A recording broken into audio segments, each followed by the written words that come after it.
Welcome to the Laughter Clinic podcast with comedian and suicidologist Mark McConville, bringing you practical, evidence-based self-care strategies, the latest research in mental health, along with conversations that inspire, educate, and entertain.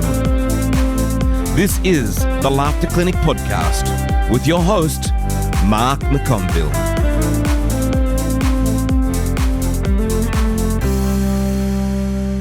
Hi there, my friends. Welcome to this episode of the Laughter Clinic podcast. Thank you very much for joining me. Really appreciate your time as always. And I just want to say wherever you are listening in the world, I hope that you are well.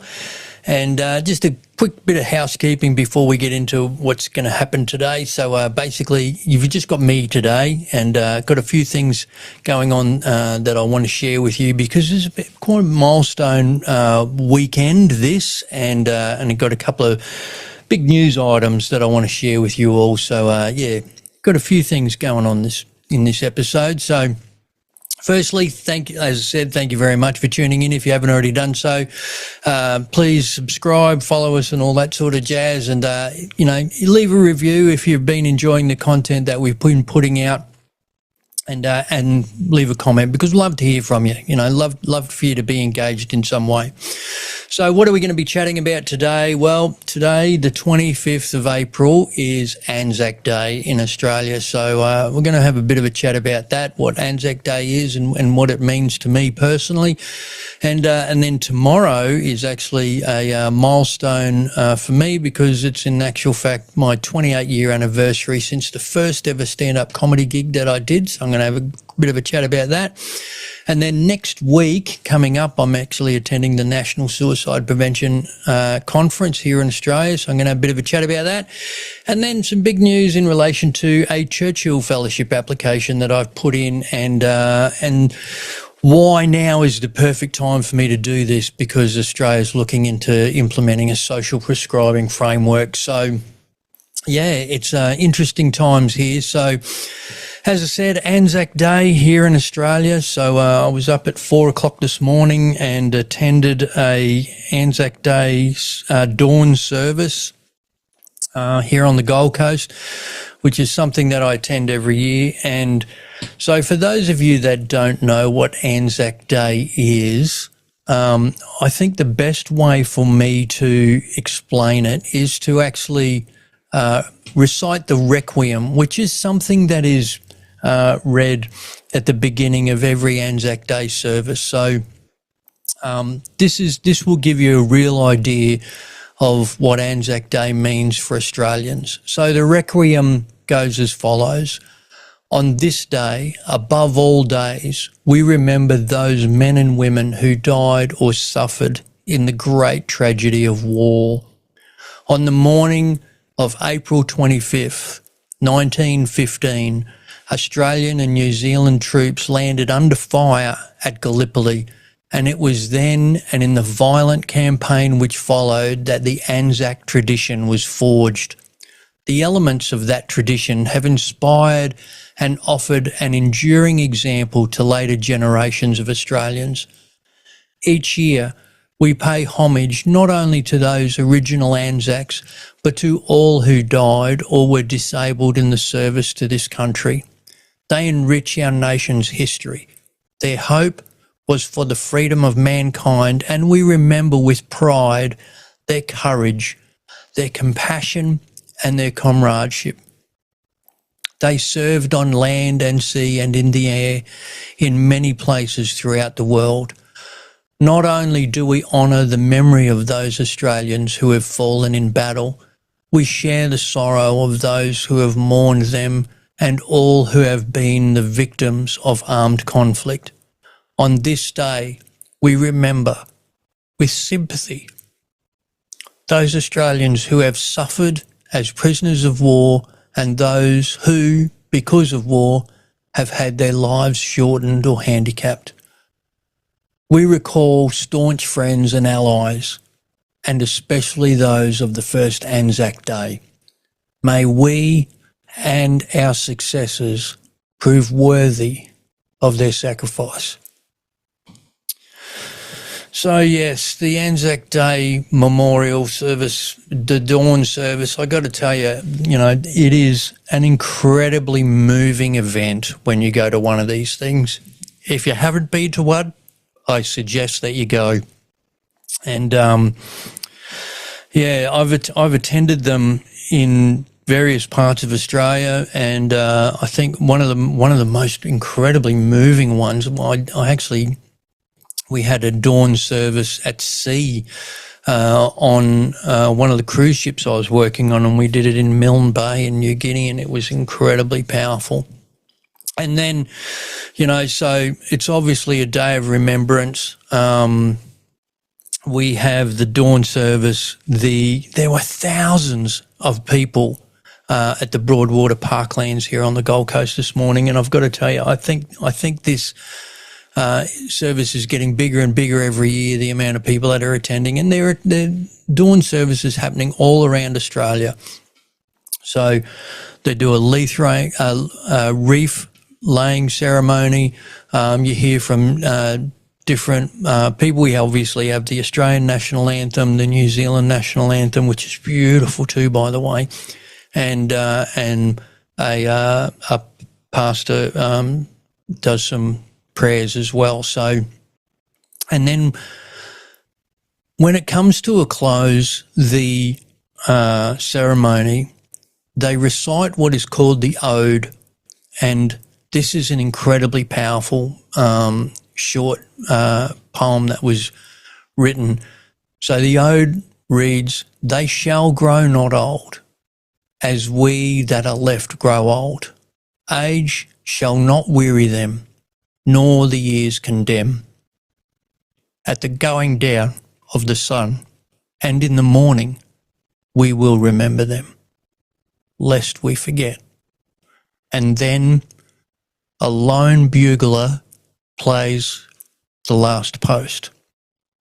It is incredibly powerful to have this last post played by this bugler, followed by a minute's silence.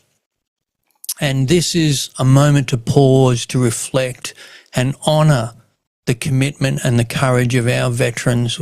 And when we hear it, we're asked to stand and quietly show our respect. It is so powerful. It really is.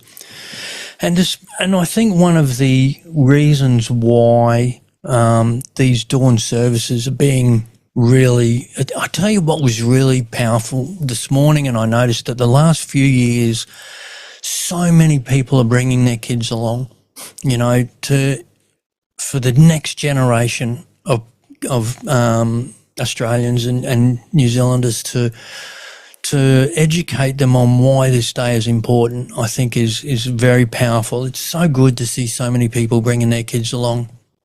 And, for me personally, like as some of you may know, I do a lot of work with, defence veterans suffering from PTSD and we've had the Royal Commission in Australia into Defence and Veteran Suicide, and it was so good this morning that they actually acknowledged those Defence members who have unfortunately taken their own lives as well. So, yeah, it was really powerful. It was a really powerful morning this morning, and I think it's important that we do pay our respects and we do acknowledge those who have fallen and those who, give the ultimate sacrifice for freedom. And when I'm doing my my mental health presentations to veterans and first responders, one of the things I say to them is, we hear a lot of the time we say thank you for your service to military personnel and first responders as well. Thank you for your service. And I think another thing to acknowledge there is when I'm doing this, I say thank you for your service, and I just want to acknowledge for anyone that is listening that may have served or whether it be in the Defence Force or as a first responder, no matter where in the world it is that you're listening, that I want to acknowledge the toll that it takes on you personally, not only physically but emotionally, and the toll that it often takes on your family and your loved ones, because that is something that is real, and it is really important to acknowledge that the toll is not only for you, it is for the people around you as well a lot of the time. So, yeah, ANZAC Day, very important here in Australia, and I'm really glad that, you know, I get motivated enough to get up at 4 o'clock in the morning and go to these dawn services, and I'm sure that if there's anyone listening in Australia who's attended these dawn services, you'll agree that it's incredibly powerful, and I know each country probably has their own way of remembering and honouring the defence personnel that have fallen. So, so that's ANZAC Day.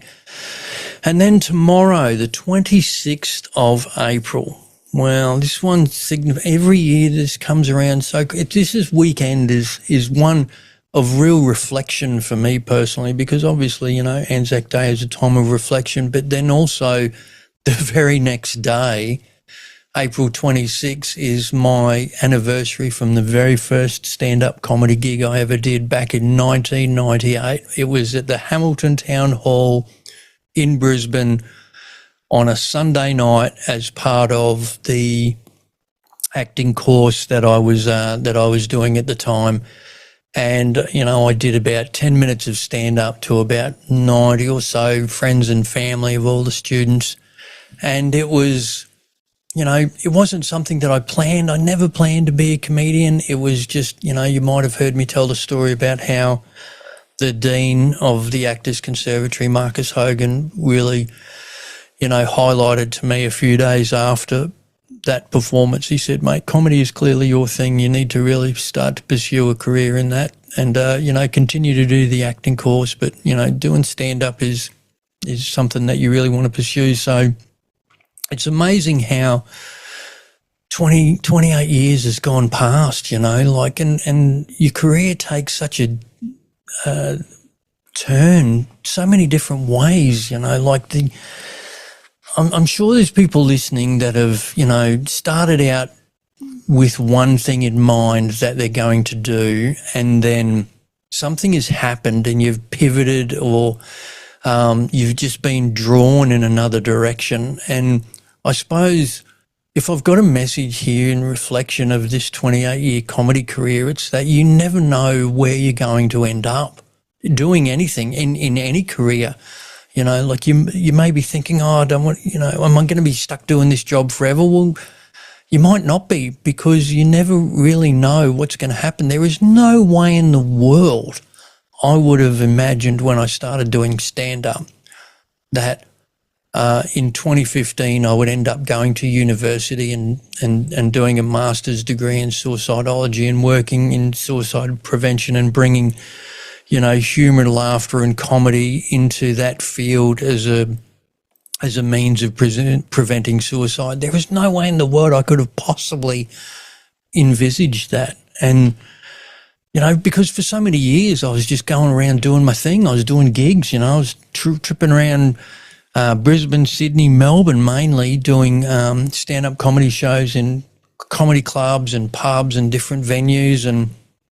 And when I started, you know, the social media aspect wasn't there, you know, and so the promotion of doing gigs for me everything was very much word of mouth back then, and it's amazing, you know. I see these next phase of comedians coming through now, and man, they work hard. They work so hard. These younger group of comics that are coming through, especially doing the festivals, you know, like I've, you know, 28 years doing stand-up, I've never done a comedy festival in any of at all. And, you know, and these guys and girls, they're coming out and they're doing runs of shows where they might be doing 15, 20 shows in a row at a festival, and they're backing themselves to, you know, a lot of the times I'd be interested to see how many of them actually make money by doing these festivals. But they don't seem to care about that, which is great. They just back themselves and they just go out and they do their shows, and for whatever happens. And they're writing so much gear. You know, a lot of these people, a lot of these new wave of comedy, you know, they're writing a new hour of stand-up comedy every year because they're doing the festival circuit. And when I was doing it, when I started, you know, that first, say, 10 years of doing stand-up, you worked on getting a headline show where you got your hour of material, and then you pretty much didn't mess with it that much because that's what you were getting paid for, time in, time out. You know, the promoters were saying, mate, I'm not paying you to experiment, I'm paying you for what works. And so I know for me personally, I sat on that for so long, you know, like just focusing on doing this one show. And so, yeah, there's no way in the world I've been as dedicated, I would say, to writing the amount of comedy material that the new wave of comics is putting out now. But, you know, like I said, I didn't have the pressure of doing a new hour-long show every single year. And yeah, so I really do take my hat off to them because it's hard yards, man. They must be, you know, they're traveling around the country, they're away from home, and, you know, the costs involved and all of that. It's incredible. And so kudos to them is what I say. And I'm so glad that the comedy industry, it's so, what's the word? It's really thriving in Australia, which is fantastic. It's so fantastic to see, you know, because this is what you know, it's interesting that so many comics, when you start out, you do your open mic gigs and that sort of stuff, and I would, you know, you do your 5 minutes and you're not getting paid, and so you can work for a couple of years without getting paid, and even then, there's no guarantee. Like I've emceed open mic gigs where I've had to be open micers where they may have been doing it for 5 or 6 years, however long, and they still haven't cracked it through to being a full-time professional comic. But it doesn't worry them because they love what they do and they just get up there and they do their thing. Some of them are motivated enough to source venues themselves and go, well, you know, if I'm not going to be paid by other people, I'll find a way of getting a gig where I can get paid. And they go out and they source venues and say, look, you know, I'm going to put on this show, and then they'll MC it, and then they'll get open micers to come in and do that. So there's two trains of thought here. You know, one is it doing the comedy industry good? Because, you know, people go and see that show and they go, well, comedy, you know, it might not be the best because they're not professional comedians. But you know, you run the risk of people going to that and it not being good, and the punters going, well, comedy, I don't know about that. That was a bit ordinary. Why would I go and pay to see it? As opposed, and the other school of thought is they're creating work.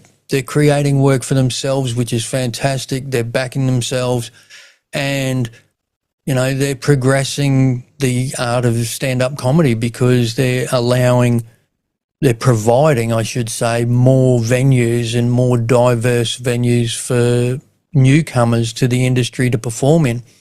And one thing that is guaranteed when you're doing stand-up is the more you travel and the more diverse the audiences that you perform to and the more diverse the venues that you perform to, the more you grow. You know, that is really important.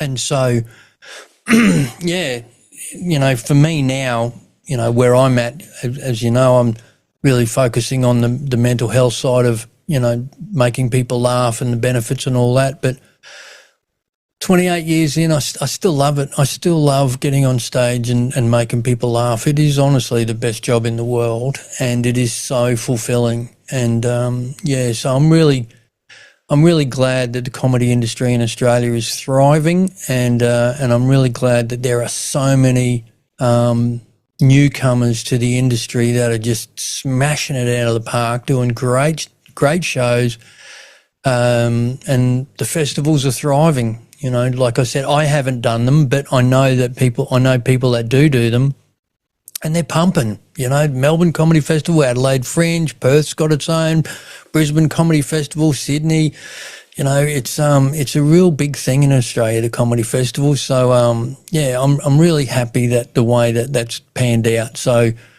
the comedy industry, 28 years in, and I don't regret anything that I've done in comedy. I really don't. I'm so grateful for all of the gigs that I've done over the years. I'm grateful for the 16 years I spent working on cruise ships and doing that and traveling to different parts of the world.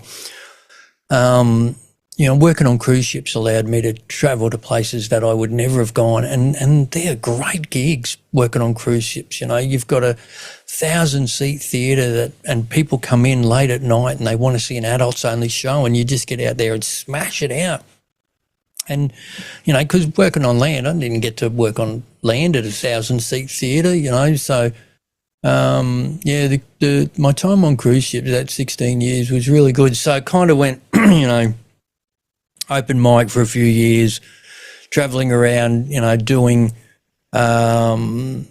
support spots in Brisbane, Sydney and Melbourne. I still had a job, like a day job. I was working casually in a hardware store, so I could take time off and go and trip around and do gigs. And then when I started working on cruise ships, it really took my comedy to the next level, because you just there's pressure, because you're on the ship for at the time when I started, I'd be on the ship for between 4 and 7 days, and I'd do 2 one-hour shows, and they got to be cracking. So it really honed your craft, being able to do that hour-long spot on the ships, which was really cool. So, and then having that shift into the mental health space. So many comedians get it after gigs. People coming up to you going, "Mate, I've had a shit day, I've had a shit week. I really needed a laugh." Well, I can't begin to tell you what I needed, and so one of the things that I really tell young comics now is you just got to remember, you don't know who's in your audience. You don't know what they've been going through, what their day's been like, what their life's like, and they're coming out for a laugh, and we give it to them, and at the same time we do a beautiful thing for ourselves, because like as I've previously said, there's research to support that as much as it's good to laugh yourself, in actual fact, psychologically, it's bit more beneficial to make someone else laugh. You got that self-esteem, makes you feel good, that social connection, it's all part of it, So, there's a lot more to being a comedian than just simply doing shows. I firmly believe that. And I think it's interesting that there's a lot of the new wave comics that are starting to see that there's a lot more to being a comic than just doing shows. But yeah, it's changed. It's the industry's definitely changed over the last 28 years, but it's in a good place. It is in a good place, and I'm really proud of my part in it and what I've been able to do. So. So like I said, my friends, if you're in a job where you think to yourself, I don't know if I'm going to do this forever, you don't have to do it forever. I was 28 when I started doing stand-up.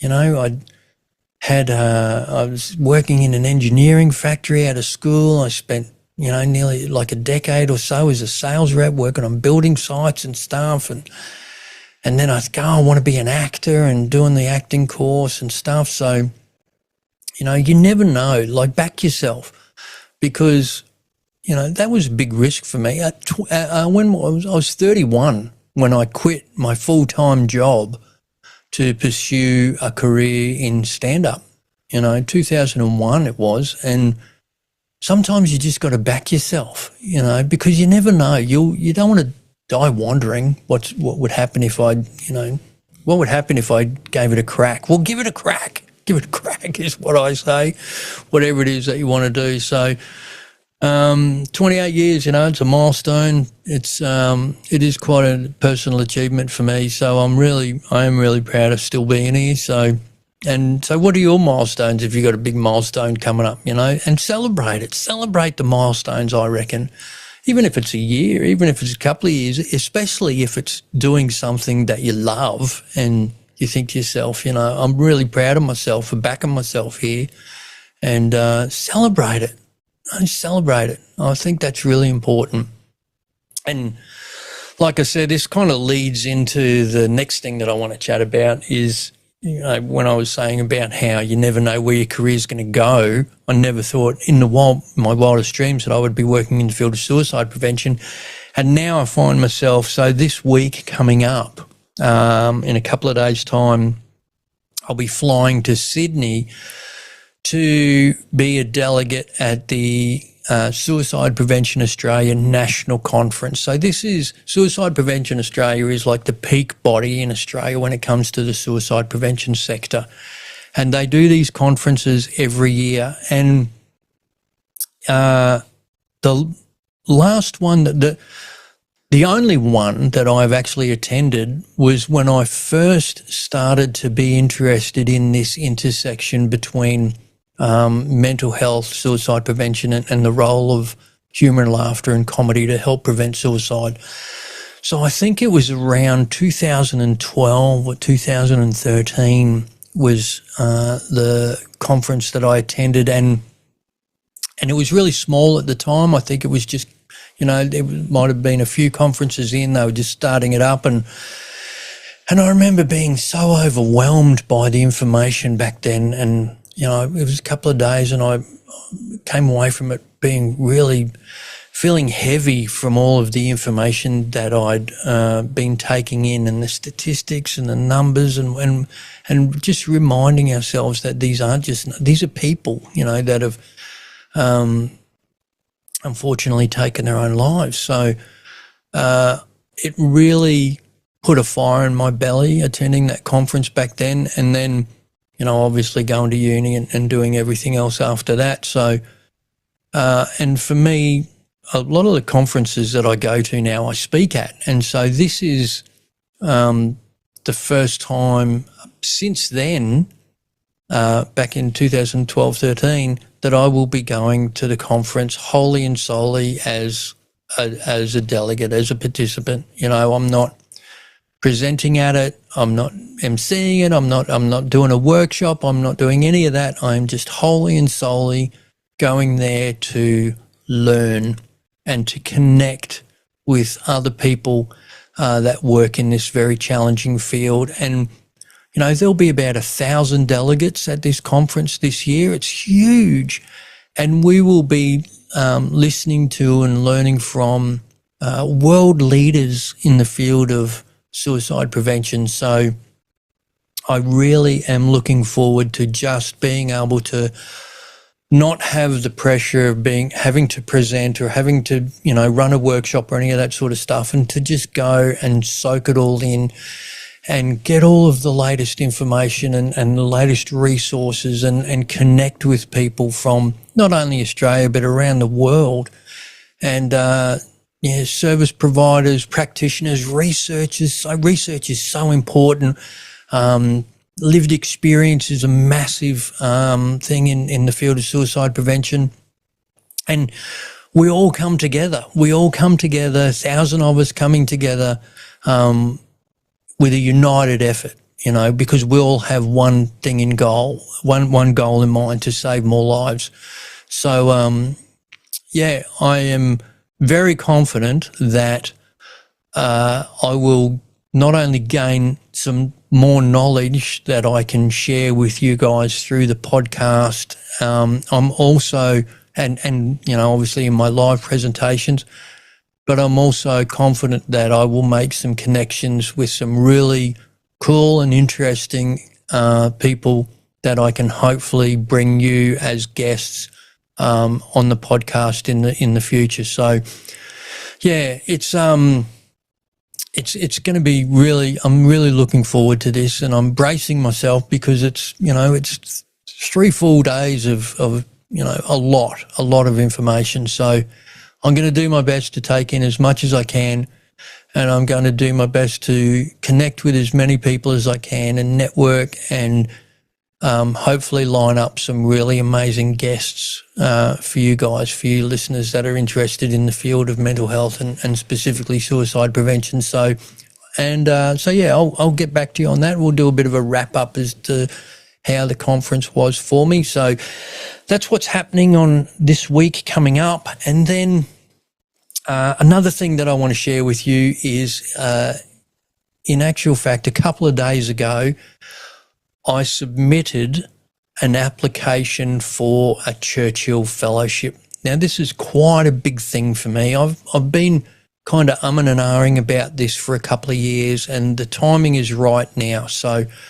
I'll just explain to you what a Churchill Fellowship is for those of you that may not know. So it's the Winston Churchill Trust, and basically in Australia they offer about 100 fellowships a year.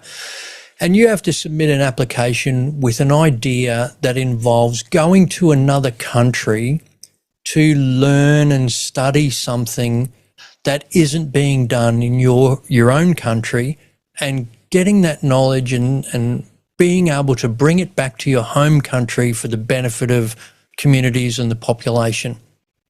It's a big thing, right? And so you submit your idea. You submit your application. It's quite a lengthy process to go through the application.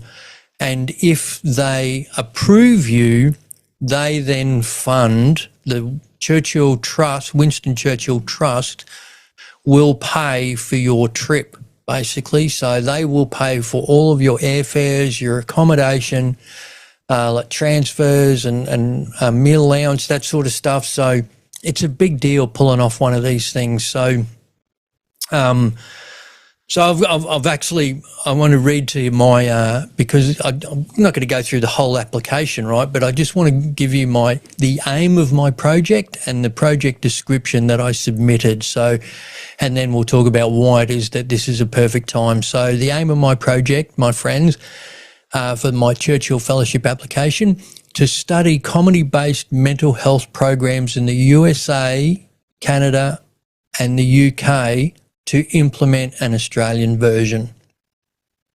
Very powerful. So the project description, this is the and in the application, it's so full on in relation to you've got to try and condense your massive amount of ideas into like 400 characters or 1,000 characters or 200 characters. Not words, characters. So, I took some doing to do that. Just editing was full on. But anyway, so my project description, this is what I wrote, right? What if a GP, general practitioner in Australia, that's what we call them, what if a GP could prescribe comedy as an adjunct mental health treatment covered under Medicare, which is the government Medicare system here in Australia? So in the UK, a world leader in social prescribing, which I'm going to talk about shortly, comedy is now being prescribed and funded under the NHS. In the US, 1 Degree of Separation uses comedians to deliver suicide prevention training to the US military. In Canada, Stand Up for Mental Health teaches comedy for people suffering from mental illness. I would visit all 3 countries, study these programs firsthand, and return with an evidence-based proposal to include comedy in the Australian government social prescribing framework, which is being developed right now. Knowledge gained would also be useful to use to the benefit of veterans and first responders. So, yeah, what a program, like if I pull this off, if I'm able to get this fellowship, this could be huge. It could be career changing for myself and the amount of things that I could do, come back to Australia and do for the benefit of so many different population groups in this country. I've got a real fire in my belly about this, and the interesting thing is that this isn't something new for me personally, because back in 2013 I had the Singularity University Global Impact Comp, where you had to show that you could have a positive impact on 1 million Australians over a 3-year period. And back then I was hatching plans of finding a way to create a formal link between the comedy industry and mental health. And I actually was a runner-up in that conference, in that competition, So this isn't a new thing for me. This has been something that I've been hatching for a long time, and now is perfect. It's like the perfect storm for me to go and do this. So Crack Health in the UK, we've got comedy on prescription, and the beautiful thing, and see, the UK have been world leaders in social prescribing for over a couple of decades now. And so I will get to what social prescribing is and how that fits into the Australian framework. But Stand Up for Mental Health in Canada, teaching people with mental illness, various different types of mental illness, how to do stand-up comedy, very powerful. And 1 degree of separation, well, using stand-up comedians to educate military personnel on suicide prevention is right up my alley, because I already do work for veteran organisations here in Australia, like the 4 Aussie Heroes, Mates for Mates, that sort of stuff that, and first responders, where talking to them about the health benefits of humour and laughter for mental health and specifically suicide prevention. So all of this connects perfectly with everything that I'm doing. So it would allow me to find out how, because in the UK you've got politicians who are also GPs who are backing this in and prescribing. People go, see, here's the thing is the UK released, I can't remember the numbers to be honest with you, but there's a report that came out about halfway through last year where a massive amount of people in the UK are on antidepressants. And so the idea was to, instead of reaching for the prescription pad straight away and for someone with depression and just going, bang, here you go and have antidepressants, instead they're going, as a first early intervention, instead of putting them on medication, they're saying, go to comedy. Go to see comedy shows, get cheered up that way, get socially connected that way, or doing a stand-up comedy course. And I mean, and how incredibly powerful that this is funded under the NHS. So the trip that I would do, so I'd spend like a week and a half in the US looking at the 1 degree of separation for the military, and then zipping up to Canada to investigate the Stand Up for Mental Health.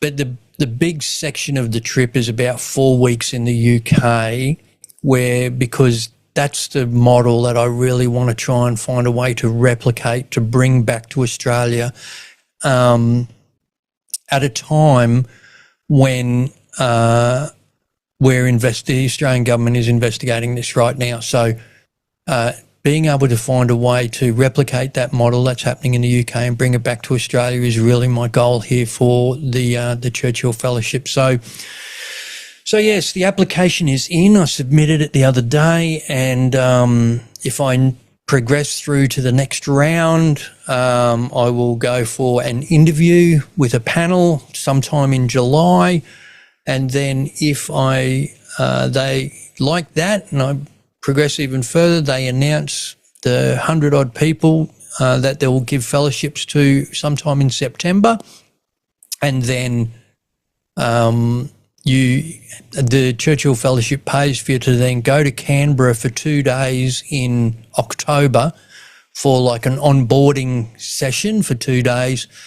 And then you've got between, I think, November, December this year right through to January 2028 to go and do it, to go and do it. So if I am successful in being offered a Churchill Fellowship, I would propose to go in the first part of next year, and then be able to bring my information back and not only put it to the government here in Australia and the social prescribing networks that are already in place here, but also be able to present the findings that, like this conference that I'm attending this week, the Suicide Prevention Australia conference, I could present it at that next year or the following year, and different conferences. And obviously through, I'm an adjunct lecturer at Griffith University, so I'd be able to present the findings there. And so,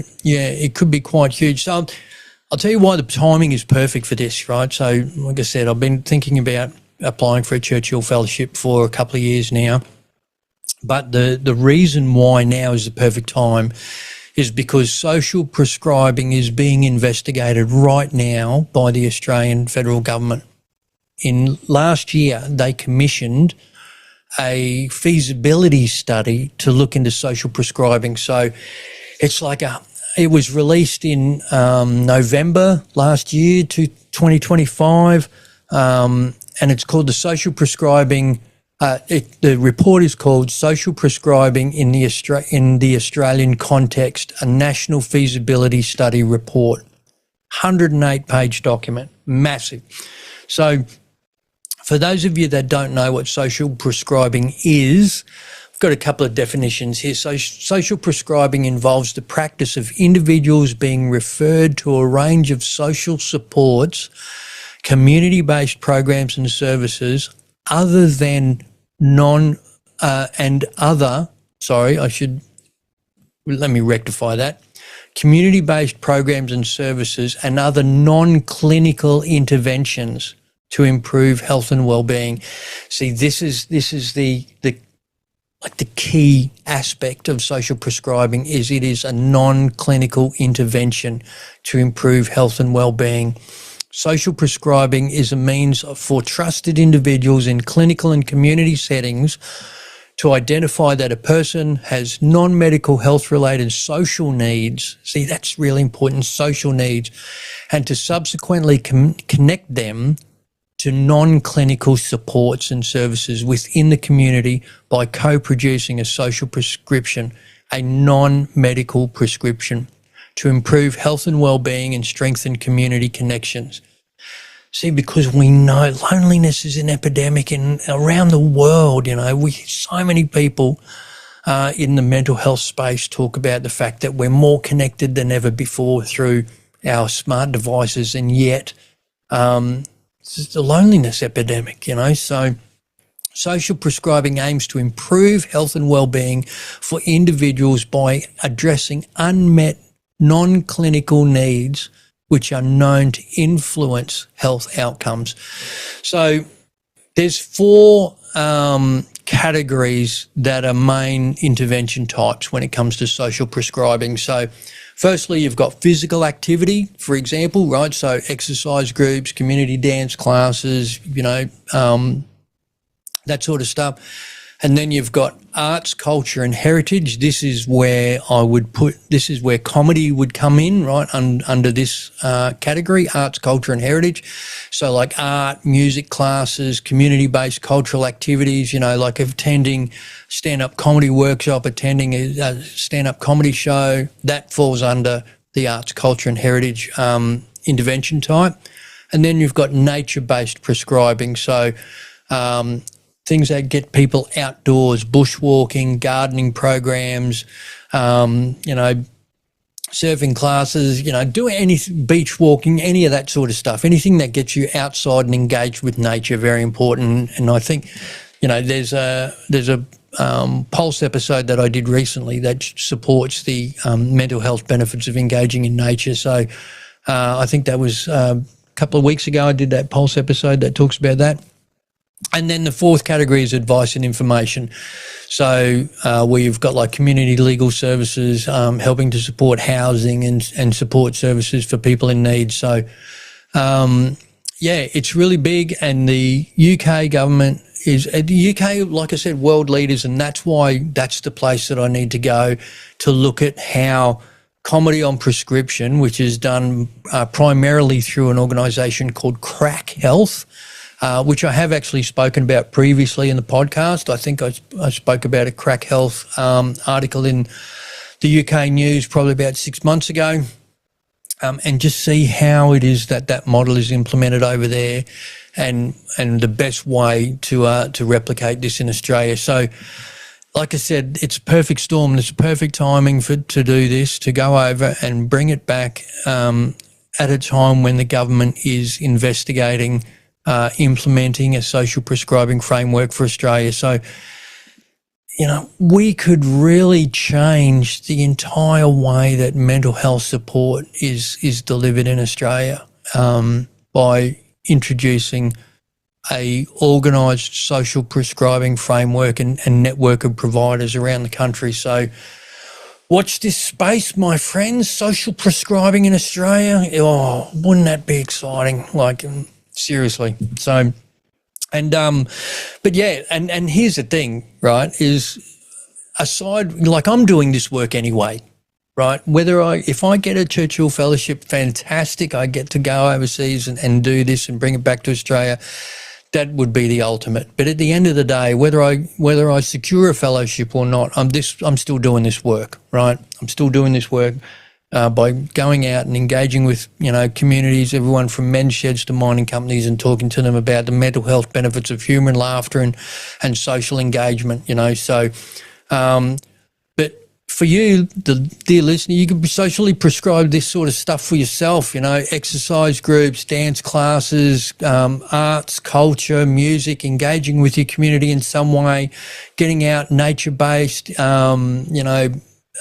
bushwalking, doing something that has you outside and engaging with nature. All of this stuff is so complementary to your mental health, and it's non-clinical and it's important.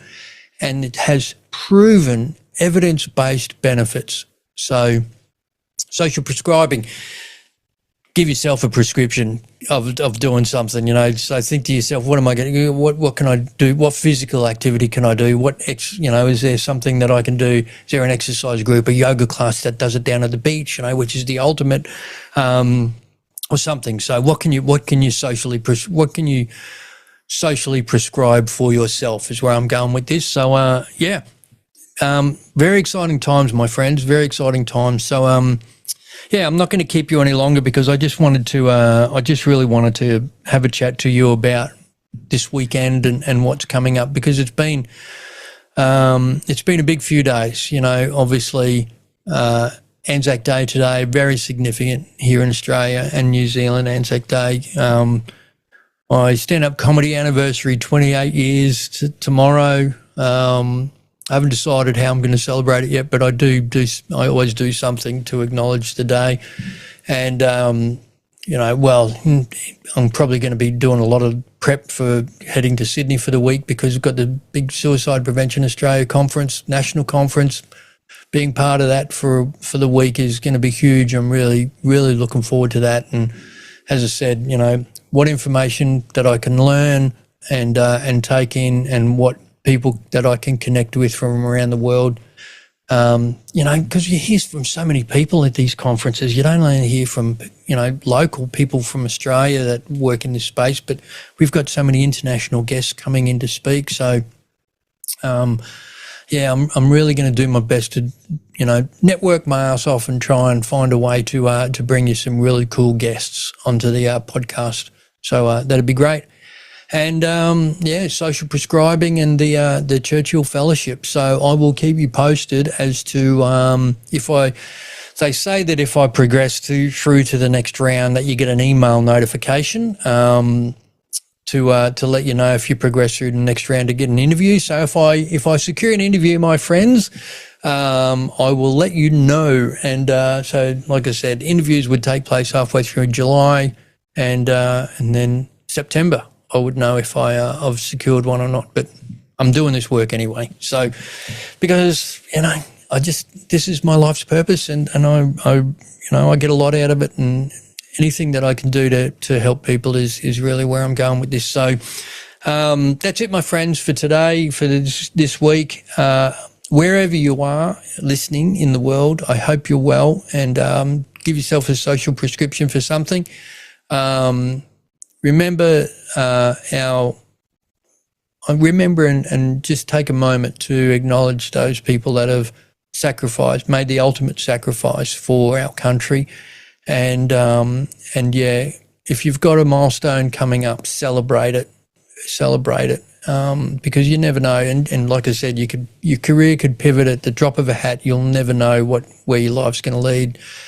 So, as always, my friends, please be kind to yourself and be kind to those around you. And I will talk to you in another week or so. And take care. Thank you for listening. The information contained in this podcast is for educational and entertainment purposes. It is not intended, nor should it ever replace advice received from a physician or mental health professional. Want more info? Visit thelaughterclinic.com.au. If you enjoyed the episode, please share and subscribe. Thanks again for listening to the Laughter Clinic podcast with your host, Mark McConville.